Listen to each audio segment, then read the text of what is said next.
Moderator का मास जो है वो कम रहेगा, इन दैट केस जो काइनेटिक एनर्जी का जो ट्रांसफर है दैट विल बी मैक्सिमम। मान लीजिए मैं इनफाइनाइटली हैवी अगर एक मॉडरेटर ले लेता हूं तो आप देखोगे कि न्यूट्रॉन स्ट्राइक करेगा और उसी वेलोसिटी से वापस आ जाएगा।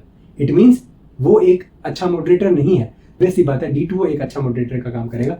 ओके, बिकॉज ये लाइटर आपका हो गया कि न्यूक्लियर है वन ड्यूटेरियम की अगर हम बात करें कंपेयर टू कार्बन।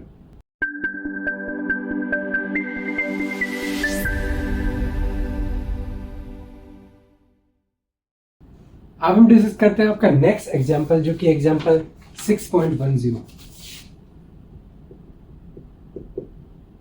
और बेसिकली यूनिट कन्वर्जन से रिलेटेड एक क्वेश्चन दिया हुआ है। काफी सिंपल सा क्वेश्चन है। बेसिकली यहाँ पे क्या दिया हुआ है कि आपको एनर्जी दी हुई है ब्रेकिंग डीएनए के लिए। जो एनर्जी रिक्वायर्ड है उसकी वैल्यू बेसिकली कितनी है, 10⁻20 जूल के अराउंड इसकी वैल्यू दी हुई है। सिमिलरली एक वैल्यू आपको एनर्जी की दी हुई है 10⁻21 जूल और एक दिया हुआ है डेली इनटेक। डेली इनटेक जो है एक अडल्ट का, ह्यूमन का, उसकी वैल्यू दी हुई है 10⁻7 और ये जूल में है। बेसिकली आपको बोला गया है कि इस वैल्यू को क्या है, आपको किलो कैलोरीज में बताना है कि कितना इसका वैल्यू होने वाला है। सिमिलरली इन वैल्यूज को आपको कन्वर्ट किस में करना है, इलेक्ट्रॉन वोल्ट की वैल्यूज में इसको आपको कन्वर्ट करना है, कितनी वैल्यू आती है। ओके, तो बेसिकली 1 इलेक्ट्रॉन वोल्ट जो है ना वो बेसिकली आपका किसके इक्वल होता है, चार्ज ऑन इलेक्ट्रॉन के इक्वल होता है। तो 1.6 × 10⁻19 जूल। ओके, अब यहाँ पे अगर 1 इलेक्ट्रॉन वोल्ट में इतना जूल है, अगर आपके पास इतना जूल एनर्जी है तो उसमें कितने इलेक्ट्रॉन वोल्ट होंगे, you can calculate it easily. तो जस्ट आपको डिवाइड करना है, राइट।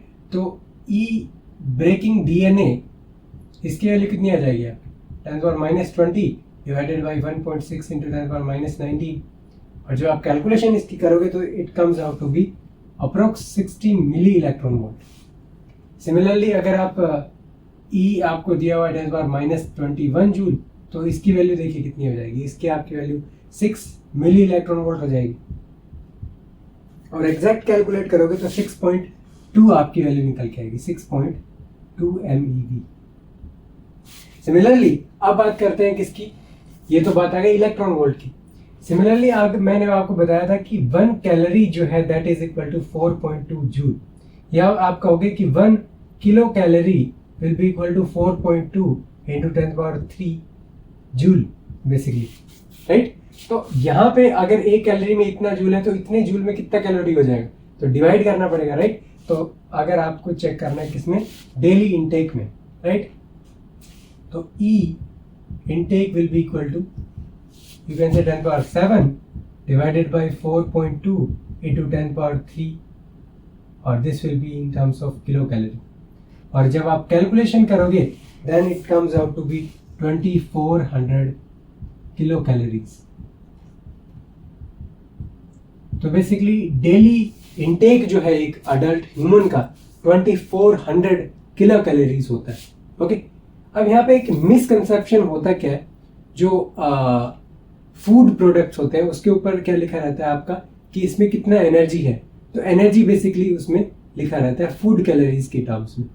तो वहाँ पे बेसिकली क्या लिखा रहता है, उसमें लिखा रहता है कि इन टर्म्स ऑफ कैलोरीज लिखा रहता है। जैसे फॉर एग्जांपल 2400 किलो कैलोरीज यहाँ पे है ना, तो बहुत बार लिखा क्या रहता है, किसी प्रोडक्ट के ऊपर आपको देखने को मिल सकता है कि वो आपका मान लीजिए 2400 कैलोरीज अगर लिखा हुआ है किसी फूड प्रोडक्ट के ऊपर, तो ये क्या है, ये आपका फूड प्रोडक्ट पे या फूड कैलोरी में इसको बता रहा हूं। तो अगर इतना इनटेक अगर एक ह्यूमन लेता है 2400 कैलोरी, तो वो उस केस में क्या होगा, भूखा मर जाएगा। बिकॉज डेली इनटेक कितना है आपका 2400 किलो कैलोरीज है, लेकिन फूड प्रोडक्ट आप उस पर देखोगे आपको 2400 किलो कैलोरीज मिलेगा डेली इनटेक के जो फूड प्रोडक्ट होते हैं, राइट। इट मीन्स उनको खा के आप पूरा दिन निकाल सकते हो। तो बेसिकली उनके अंदर 2400 किलो कैलोरीज तो नहीं है ना, उनके अंदर 2400 किलो कैलोरीज है। तो बेसिकली एक मिसकंसेप्शन बन गया कि रियल में कैलोरीज है या किलो कैलोरीज लिखा रहता है फूड प्रोडक्ट्स के ऊपर। तो हमेशा आप ध्यान रखना कि अगर आपको कुछ यहाँ पे डिफरेंस नजर आए किलो कैलोरीज या कैलोरीज की टर्म्स में, तो डेली इनटेक आपका कितना होता है 2400 किलो कैलोरीज। लेकिन एक फूड कैलोरी जो है that is equal to 1 kilo calorie. ये आपको हमेशा ध्यान रखना है। तो एक फूड कैलोरी जो फूड प्रोडक्ट पे लिखा रहता है और जो ओरिजिनल कैलोरी की जो आपकी एनर्जी की यूनिट है वो दोनों क्या होती हैं, डिफरेंट होती हैं। तो एक मिसकंसेप्शन जो है फूड जो आपका प्रोडक्ट्स है उससे रिलेटेड आपके मन में हो सकता है। इतना एनर्जी से कुछ नहीं होगा, आदमी इससे तो क्या हो जाएगा, भूख मर जाएगा। 2400 कैलोरीज तो बहुत काफी कम होती हैं कंपेयर टू 2400 किलो कैलोरी। तो ये आप हमेशा क्या रखिएगा, ध्यान रखिएगा कि 24 किलो कैलोरीज होती है, न कि 2400 फूड कैलोरीज। तो ये यहाँ पे एक इंपॉर्टेंट पॉइंट यहाँ पे। अब हम डिस्कस करते हैं आपका नेक्स्ट एग्जाम्पल, जो कि एग्जाम्पल 6.11। इस एग्जाम्पल में बेसिकली क्या बोला गया है कि एक एलिवेटर है जो कि एक मैक्सिमम लोड 1800 kg का ले सकता है। तो बेसिकली देखिए एक एलिवेटर है, तो ऑब्वियस सी बात है एलिवेटर है तो इसको रन करने के लिए क्या है, एक केबल यहाँ पे होगी और एक मोटर यहाँ पे लगी रहती होगी, जिसकी वजह से ये जो केबल है ये आपकी क्या होती है, ये यहाँ पे मूव करती है, जिसकी वजह से एलिवेटर ऊपर नीचे जाएगा। तो मैक्सिमम वेट जो है वो आपका कितना है, 1800 kg ये हैंडल कर सकता है, राइट। ओके, अब ये बोला गया है कि ऊपर की डायरेक्शन में जो एलिवेटर है ये मूव करता है और एक इसकी स्पीड दी गई है 2 मीटर पर सेकंड, एक कांस्टेंट स्पीड से ये मूव कर रहा है। ओके, और ये बोलता है कि ड्यूरिंग दिस मोशन एक फ्रिक्शन फोर्स एक्सिस्ट करता है यहाँ पे, और इस फ्रिक्शन फोर्स की वैल्यू होती है 4000 न्यूटन। तो बेसिकली फ्रिक्शन फोर्स है तो ऑपोजिट डायरेक्शन में मूव करेगा, मोशन एक्ट करेगा मोशन के। तो मोशन ऊपर हो रहा है तो फ्रिक्शन फोर्स नीचे के डायरेक्शन में एक्ट करेगा। नीचे एक फोर्स और भी एक्ट करता है जो कि क्या होता है, mg, ग्रेविटेशनल फोर्स। ओके, तो आप यहाँ पे चेक कर पा रहे हो कि दोनों तरीके के फोर्स आपके क्या है, मोशन के अपोजिट डायरेक्शन में। It means both are opposing the motion. Okay, अब देखिए यूनिफॉर्म वेलोसिटी से ऊपर मूव कर रहा है ये object, it means total force आपका क्या होना चाहिए सिस्टम के ऊपर, 0 होना चाहिए। तो ये जो मोटर है, ये जो फोर्स लगाएगा मोटर, वो किसके इक्वल हो जाएगा, एग्जैक्टली किसके इक्वल होगा, mg प्लस फ्रिक्शन के, बिकॉज टोटल फोर्स तो सिस्टम के ऊपर 0 है, that's why the velocity is equal to uniform velocity, acceleration 0 है। तो बेसिक सा यहाँ पे बात दिया हुआ है कि अगर आपकी ऐसी सिचुएशन रहती है तो ये बोला गया है कि आपको क्या निकालना है, आपको निकालना है कि पावर जो है मोटर का कितना रहने वाला है वो यहाँ पे बताना है। तो बेसिकली फोर्स तो इतना लगा रहा है, उसमें कोई डाउट नहीं। अब मान लीजिए अगर आपको पावर निकालना है तो पावर के लिए आपको पता क्या होना चाहिए, वर्क डन पता होना चाहिए और टाइम पता होना चाहिए, पर यूनिट टाइम कितना वर्क डन हो रहा है। तो हमने ये ऑलरेडी चेक किया था कि force into displacement divided by time, और यहाँ पे अगर आप डिस्प्लेसमेंट पर यूनिट टाइम की बात करो तो ये आपकी वेलोसिटी हो जाती है, और वेक्टर फॉर्म में भी हमने इसको डिफाइन किया था। तो इट मींस फोर्स और वेलोसिटी क्या है, देखिए फोर्स आपका मोटर किस डायरेक्शन में लगा है, ऊपर की डायरेक्शन में लगाएगा ना, और डिस्प्लेसमेंट भी ऊपर की डायरेक्शन में, या फिर वेलोसिटी भी ऊपर है। तो बेसिकली यहाँ पे पावर क्या निकल के आई, so you can say power will be equal to force आपका कितना हो जाता है, यहाँ से फोर्स की वैल्यू कितनी हो जाती है, m इंटू जी। तो मास आपका 1800 है, मल्टीप्लाई बाय 10 आपकी जी की वैल्यू होगी, प्लस 4000 आपकी ये वाली वैल्यू होगी। तो ये तो कितना आ गया आपका, फोर्स आ गया, मल्टीप्लाई बाय वेलोसिटी आपकी 2 मीटर पर सेकेंड है। तो यहां से आप पावर निकाल सकते हो इजीली। लेकिन इस प्रॉब्लम में क्या बोला गया है कि आपको पावर निकालनी है बट हॉर्स पावर में निकालनी है। ये यहाँ पे एक ट्विस्ट यहाँ पे आप कह सकते हो इस क्वेश्चन का।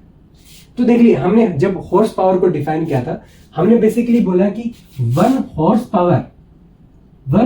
Power is equal to 746 joule.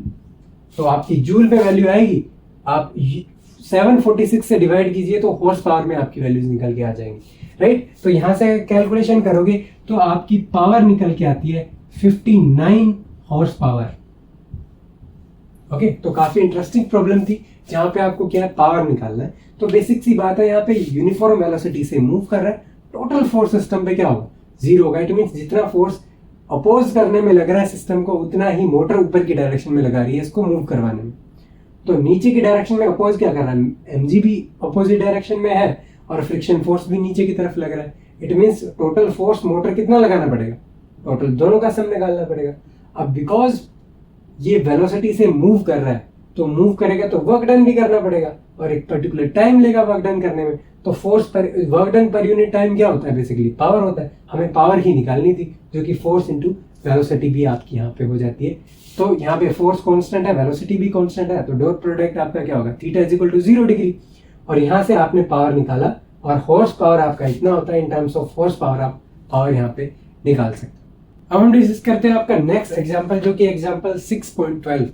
और ये जो एग्जाम्पल है ये काफी इंपॉर्टेंट एग्जाम्पल आपका रहने वाला है। इस एग्जाम्पल में बोला गया है कि जो न्यूक्लियर रिएक्टर्स होते हैं उसके अंदर बेसिकली आपका यूरेनियम जो है उसका इंट्रैक्शन किया जाता है किसके साथ, न्यूट्रॉन्स के साथ। तो बेसिकली जब जो आपका यूरेनियम है वो इंटरेक्ट करेगा आपके न्यूट्रॉन से तो फिजन रिएक्शन आपकी वहां पे होती है।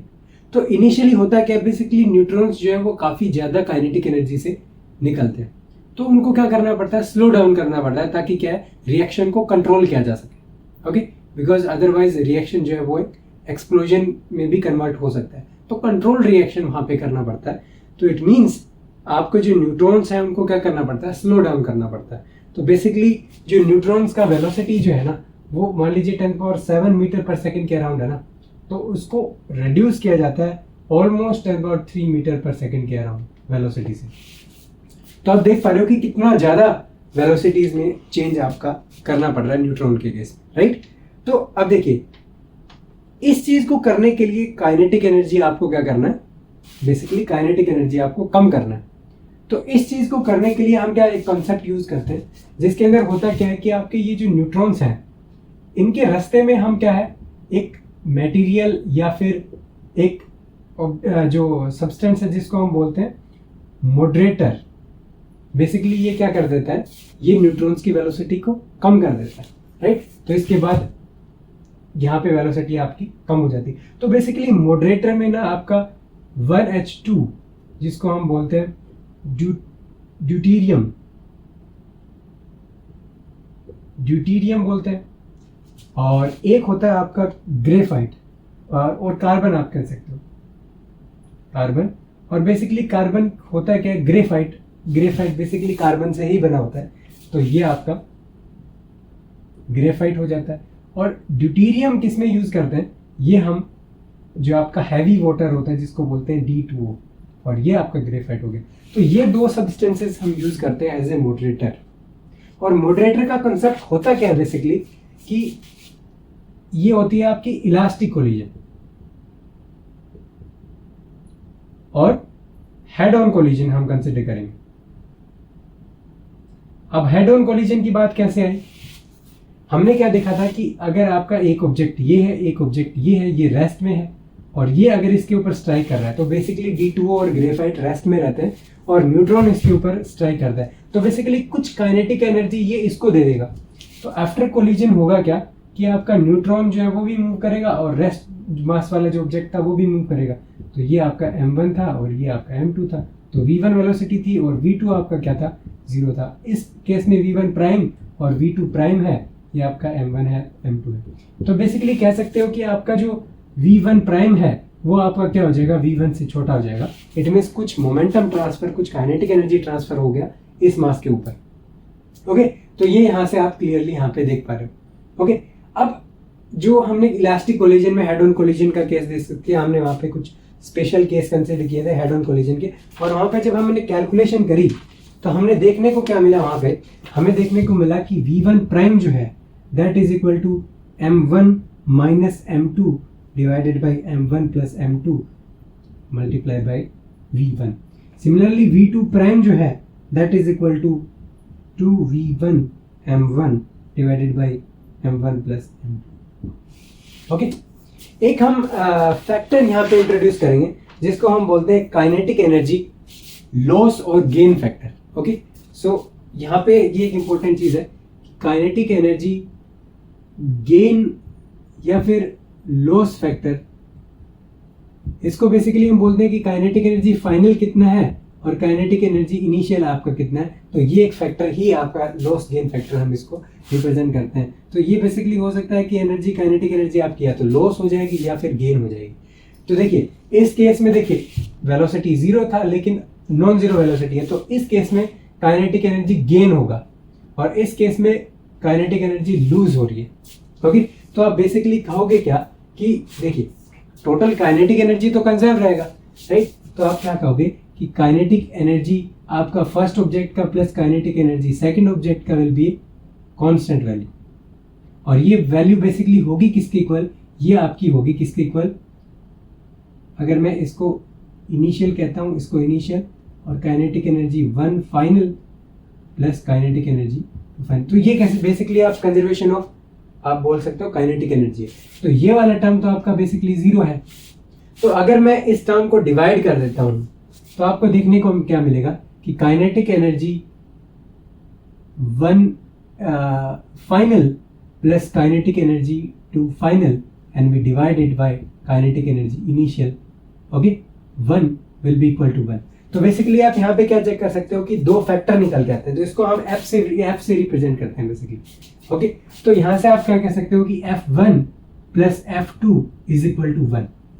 ओके, f1 में बेसिकली क्या कह रहा हूँ, इस पार्टिकल के लिए कह रहा हूँ, और f2 इस पार्टिकल के लिए। तो f1 बेसिकली है क्या चीज, लॉस फैक्टर है, और f1 क्या है, ये आपका गेन फैक्टर है, बिकॉज आपका सेकंड पार्टिकल वेलोसिटी गेन कर रहा है और फर्स्ट पार्टिकल वेलोसिटी आपकी काइनेटिक एनर्जी लूज कर रहा है। तो इस तरीके से हमने इसको डिफाइन किया है और आप इसको क्लियरली इस तरीके से चेक कर सकते हैं, राइट। तो आपको वेलोसिटीज पता है, आप काइनेटिक एनर्जी उनकी इजीली निकाल सकते हो। तो बेसिकली आप f1 f2 फैक्टर जो है वो इजीली यहाँ पे कैलकुलेट कर सकते हो, राइट। तो बेसिकली f1 जो फैक्टर है, जब आप वेलोसिटी यहाँ पे वैल्यू पुट करोगे किसकी, यहाँ पे आप देख पा रहे हो जो आपका यहाँ पे 2 आएगा ना, so this will be something like this, okay. तो यहाँ पे ये जो फर्स्ट फैक्टर है f1, तो final velocity divided by initial velocity, ये जो रेशियो है ये आप जब करोगे तो आपको f1 की वैल्यू कितनी मिलने वाली है, m1 minus m2 divided by m1 plus m2 इसका स्क्वायर। सिमिलरली आप f2 भी कैलकुलेट कर सकते हो, 1 माइनस f1 कर दीजिए तो इसकी वैल्यू हो जाती है 4m1 m2 divided by m1 plus m2 square. Okay, तो बेसिकली ये आपका मेन यहाँ पे हो रहा है इस सिस्टम में। क्या हो रहा है कि इलास्टिक कोलिजन है, हेड ऑन कोलिजन कर रहे हैं मॉडरेटर के साथ, जिसकी वजह से काइनेटिक एनर्जी आपकी रिड्यूस हो रही है न्यूट्रॉन्स की, और जो रिड्यूस हो रहा है, जो काइनेटिक एनर्जी लॉस हो रही है, उसको हम लॉस फैक्टर से रिप्रेजेंट करते हैं। तो इट मीन्स जितना लॉस फैक्टर, जितना f की वैल्यू कम होगी, इट मीन्स उतना ज्यादा आप कह सकते हो कि उसके अंदर काइनेटिक एनर्जी लॉस होने वाला है। बिकॉज यहाँ पे आप क्लियरली चेक कर पा रहे हो कि ये फाइनल और इनिशियल वेलोसिटी का रेशियो है, काइनेटिक एनर्जी का रेशियो है। इट मीन्स अगर f की वैल्यू अगर आपकी क्या आती है, f की वैल्यू क्या होनी चाहिए, f1, it means f1 should be less. Okay, तो आप यहाँ पे क्लियरली कह सकते हो कि f1 ये आपका लेस होना चाहिए और f2 जो है वो आपका लार्ज होना चाहिए। इट मीन सेकंड पार्टिकल का जो है वो ज्यादा वेलोसिटी उसके अंदर आना चाहिए, ज्यादा काइनेटिक एनर्जी उसको प्रोवाइड करें, देन ओनली आपका जो न्यूट्रॉन है वो स्लो डाउन होगा। तो बेसिकली f1 आपका लेस होना चाहिए, f2 आपका बेसिकली लार्ज होना चाहिए। तो आपको यहाँ पे पता क्या चीज है, आपको इनिशियल वेलोसिटी देखिए ये आपको पता है, राइट। तो आपको ये इनिशियल वेलोसिटी है और ये फाइनल वेलोसिटी आपको चाहिए पार्टिकल की। तो ये बेसिकली v1 है और ये v1 प्राइम आपको यहाँ पे दिया हुआ है, राइट। ओके, अब बात आती है m1 m2 की। तो बेसिकली v1 प्राइम और v तो आपका v1 तो कांस्टेंट है। अब आपको डिसाइड करना है, देखिए गेन फैक्टर और लॉस फैक्टर भी किस पे डिपेंड कर रहे हैं, they are clearly dependent upon masses. Okay, तो इस पे डिपेंड नहीं करना कि आपको कितना चेंज करना है, कितना वेलोसिटी चेंज करना है, ये सिर्फ यहाँ पे डिसाइड किससे हो रहा है, लॉस फैक्टर किस पे डिपेंड कर रहा है, it is depending upon the masses. It means आप कौन सा मॉडरेटर यूज करते हो, दैट विल डिसाइड कि न्यूट्रॉन कितना % आपका क्या हो रहा है, काइनेटिक एनर्जी आपकी लूज कर रहा है। तो दो चीजें हैं यहाँ पे, पहला आता है ड्यूट्रॉन और दूसरा केस आता है आपका कार्बन। ओके, तो देखिए m1 की वैल्यू अगर आप देखोगे यहाँ पे, तो M1 बेसिकली है क्या चीज? M1 जो है वो मान लीजिए इसको मैं M ले रहा हूं, तो this will be M1 equal to M। और M2 की बात करता हूं तो ड्यूट्रॉन के केस में आपका ये कितना हो जाता है, this will be equal to 2M। और अगर आप ग्रेफाइट की बात करो तो इस केस में M1 will be equal to 12 times of M2, or you can say, sorry, let's say if it is M, then M2 will be equal to 12M। Okay, तो ये आपको यहाँ पे ध्यान रखना है। तो इस केस में ये ड्यूट्रॉन के केस में था, ये ग्रेफाइट के केस में था। तो M1 M2 की वैल्यू आपको पता चल गई, तो F1 F2 आपका यहाँ पे इजीली निकल जाएगा। ओके, तो जब आपको क्या करना है, कैलकुलेशन करनी है दोनों ही केसेस में, और आपको चेक करना है कि कौन सा बेटर, आप कह सकते हो एक सॉल्यूशन हो सकता है, बेटर मॉडरेटर आपका हो सकता है, राइट। तो जब आप कैलकुलेशन करोगे तो देखिए, सबसे पहली बात करता हूं मैं किसके लिए, ओके, इसके लिए देखते हैं हम किसके लिए, सबसे पहले D2O के लिए, 1H के लिए। ओके, तो 1H के केस में, 1H2 के केस में आपका F1 कितना निकल के आता है, 1/10 निकल के आता है। और अगर बात करें कार्बन के केस में तो ये निकल के आता है आपका कितना, this comes out to be 71%, 71%, और दिस इज 10% यू कैन से, और दिस इज 71%। और 1 माइनस करके आप वो भी निकाल सकते हो, बिकॉज बाकी बचा हुआ टोटल 100% होगा ना, F1 प्लस F2, तो इसमें 90% F2 हो जाएगा, और इसमें आपका हो जाता है 29% आपका क्या हो जाता है, यहाँ पे हो जाता है F2। ओके, तो यहाँ पे आप इजीली क्या चेक कर सकते हो कि F1 जो है वो आपका क्या होना चाहिए, कम होना चाहिए। तो F1 कम किस केस में, ड्यूट्रॉन के केस में। इट मींस अगर आपका मास जो है ना, वो अगर मास आपका कम रहेगा, अगर आपके मॉडरेटर का मास जो है वो कम रहेगा, इन दैट केस जो काइनेटिक एनर्जी का जो ट्रांसफर है दैट विल बी मैक्सिमम। या फिर आप एक चीज ये भी कह सकते हो, मान लीजिए मैं इनफाइनाइटली हैवी अगर एक मॉडरेटर ले लेता हूं, तो आप देखोगे कि न्यूट्रॉन स्ट्राइक करेगा और उसी वेलोसिटी से वापस आ जाएगा। इट मींस वो एक अच्छा मॉडरेटर नहीं है। तो मॉडरेटर का जितना मास आप कम करोगे उतना अच्छा है। ओके, और ऑब्वियस सी बात है कि कोलिजन तो होना ही होना चाहिए न्यूट्रॉन का। तो एक पॉसिबिलिटी आपकी क्या रहती है, आपका ड्यूट्रॉन एक पॉसिबल केस रहता है जब उसमें आपका जो है एक significant amount of kinetic energy transfer हो सकता है। तो आप कह सकते हो कि F1 is equal to 10%. It means 90%, you can say the final kinetic energy is 10% of initial kinetic energy. It means 90% जो kinetic energy है, that's you can say lost, or you can say that is given to the moderator. Okay, तो यहां से आप काफी अच्छे से समझ गए होंगे कि मॉडरेटर का बेसिकली यूज क्या होता है, और मॉडरेटर होना कैसा चाहिए, लाइट होना चाहिए। तो ग्रेफाइट और ड्यूटेरियम में से या फिर आपका D2O में से अगर पूछा जाए कि कौन सा अच्छा मॉडरेटर है, तो ऑब्वियस सी बात है D2O एक अच्छा मॉडरेटर का काम करेगा। ओके, बिकॉज ये लाइटर आपका हो गया कि न्यूक्लियाई है ड्यूटेरियम की अगर हम बात करें कंपेयर टू कार्बन। ओके, सो यहाँ पे आप क्लियरली चेक कर पा रहे हो कि हमने क्या किया, यहाँ पे एक्सप्लेन किया कि आपका जो मॉडरेटर है वो किस तरीके से काम करता है, और किस तरीके से यहाँ पे elastic collision, head on collision की हेल्प से आप क्या कर सकते हो, इसको एक्सप्लेन कर सकते हो। और हमने जो लॉस फैक्टर है उसको हमने डिफाइन किया, और okay, so it's a very nice problem you can से। ओके, और आप मॉडरेटर चूज कर सकते हो depending upon the loss factor, कि आपको कितना काइनेटिक एनर्जी लॉस चाहिए और किस तरीके का मास आपके मॉडरेटर का और न्यूट्रॉन का है। ओके, सिमिलरली इस क्वेश्चन में तो ये तो यूनिट कन्वर्जन का क्वेश्चन था और ये पावर से रिलेटेड क्वेश्चन था, लेकिन सबसे इंपॉर्टेंट क्वेश्चन आप कहोगे इस चैप्टर में भी अगर आप देखना चाहोगे तो ये क्वेश्चन काफी इंटरेस्टिंग है, राइट। न्यूक्लियर रिएक्शंस की बात हो रही है, लॉस फैक्टर्स भी हम डिफाइन कर रहे हैं, और यहाँ पे चेक कर पा रहे हैं कि कौन सा मॉडरेटर अच्छा रहता है। तो आप चेक कर पा रहे हो कि इलास्टिक कोलिजन का एक एप्लीकेशन भी आप देख पा रहे हो। इट मीन्स कोलिजन्स कितनी ज़्यादा इंपॉर्टेंट है, बिकॉज अगर आप even atomic level, nuclear level पे कोलिजन आप बात करो, या फिर फिजन और फ्यूजन की अगर आप बात करो, तो वहाँ पे कोलिजन्स काफ़ी इंपॉर्टेंट रोल प्ले करती हैं। जैसा कि आप यहाँ पे क्लियरली चेक कर पा रहे हो कि जो आपका यूरेनियम है वो न्यूट्रॉन से इंटरेक्ट करेगा एक पर्टिकुलर वेलोसिटी रेंज के अंदर, राइट। और उसको अचीव करने के लिए आप मॉडरेटर से न्यूट्रॉन्स की स्पीड को स्लो डाउन करते हो, और इलास्टिक कोलिजन के कंसेप्ट से आप क्लियरली जो प्रॉपर्टीज हैं मॉडरेटर की वो आप काफ़ी इजीली चेक कर सकते हो, right. So thank you all for watching. I hope कि आपको काफ़ी अच्छे से ये जो प्रॉब्लम्स हैं काफ़ी अच्छे से आपको समझ आई होंगी, and we will meet in the next video. Thank you.